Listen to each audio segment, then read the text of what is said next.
चलिए, बिना किसी देरी के आज के इस विश्लेषण की शुरुआत करते हैं। आज हम मेरठ के एक ऐसे रोंगटे खड़े कर देने वाले ट्रू क्राइम केस को डिकोड कर रहे हैं जो सीधा सीधा अपनों से मिले एक भयानक धोखे की कहानी है। सबसे हैरान करने वाली बात यह है कि आज की हमारी पूरी जानकारी किसी सुनी सुनाई बात पर नहीं, बल्कि एक बेहद रॉ और फर्स्ट हैंड इंटरव्यू पर आधारित है। और ये इंटरव्यू किसी और ने नहीं, बल्कि खुद जुर्म करने वाली लड़की के सगे माता पिता ने दिया है। अब जरा इस स्लाइड पर गौर कीजिए। कहानी का जो सबसे भारी इमोशनल पॉइंट है वो यहीं से शुरू होता है।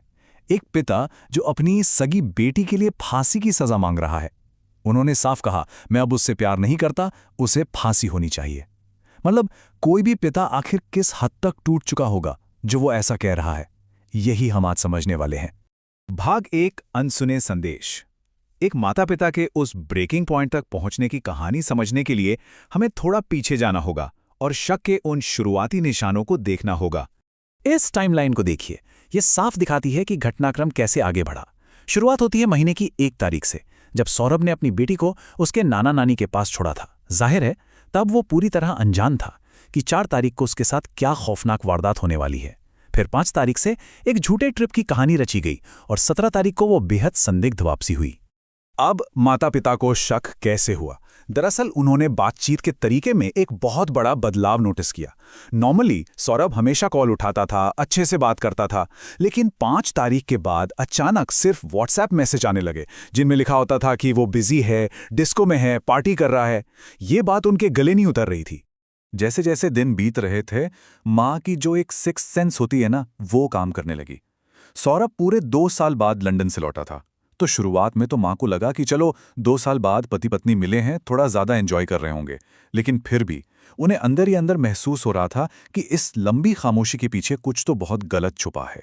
भाग 2, एक चौंकाने वाला सच। अब देखते हैं कि ट्रिप खत्म होने के बाद वो जो झूठी कहानी बनाई गई थी वो कैसे ताश के पत्तों की तरह ढह गई। तो 18 तारीख को असलियत सामने आना शुरू हुई। हुआ ये कि दोपहर में एक रोती हुई वीडियो कॉल आई और फिर शाम 4 बजे शुभी अपने माता पिता के घर पहुंच गई। वहां उसने एक ऐसी अजीबोगरीब कहानी सुनाई जिस पर कोई यकीन नहीं कर सकता। उसने कहा कि सौरभ के ही घरवालों ने उसके सामने सौरभ का मर्डर कर दिया है और उसकी गर्दन पर भी चाकू रख दिया था। अब यहां पिता का रोल बहुत अहम हो जाता है। उन्होंने एक गजब का साइकोलॉजिकल तरीका अपनाया। उन्होंने पहले तो उसकी इस झूठी कहानी पर भरोसा करने का नाटक किया। फिर पुलिस स्टेशन जाते वक्त बीच रास्ते में अपना स्कूटर रोक दिया। उन्होंने शुभी से वादा किया कि वो हर हाल में उसका साथ देंगे, बस वो सच बता दे। और इसी भरोसे में आकर शुभी ने अपना खौफनाक जुर्म कबूल कर लिया। और इसके बाद जो हुआ वो वाकई हिम्मत की बात है। जैसे ही बेटी ने माना कि उसने एक दोस्त के साथ मिलकर ये मर्डर किया है, माता पिता ने परिवार के मोह को बिल्कुल साइड कर दिया। वो बिना कुछ सोचे अपनी ही बेटी को सीधे ब्रह्मपुरी पुलिस स्टेशन ले गए और उसे पुलिस के हवाले कर दिया। भाग 3, ड्रग्स और एक खौफनाक मकसद। लेकिन सवाल ये उठता है कि एक मिडिल क्लास परिवार की मां अपने ही पति के साथ ऐसा क्यों करेगी? इसका मोटिव क्या था? इस पूरी कहानी में मेन विलेन कह लें या जो अकॉम्प्लिस था वो था साहिल। ये शुभी का 8वीं क्लास का दोस्त था। 2019 में सोशल मीडिया के जरिए इनकी दोबारा बातचीत शुरू हुई और यही इंसान उसका मेन ड्रग सप्लायर बन गया। मतलब यही वो कड़ी थी जिसने सब कुछ बर्बाद कर दिया। शुभी की हालत बहुत खराब हो चुकी थी। पिछले 2 सालों में उसका 10 किलो वजन कम हो गया था। माता पिता को लगता था कि बेचारी अपने पति के बिना लंदन से दूर उदास है, लेकिन सच्चाई तो ये थी कि वो नशे के दलदल में धंसती जा रही थी।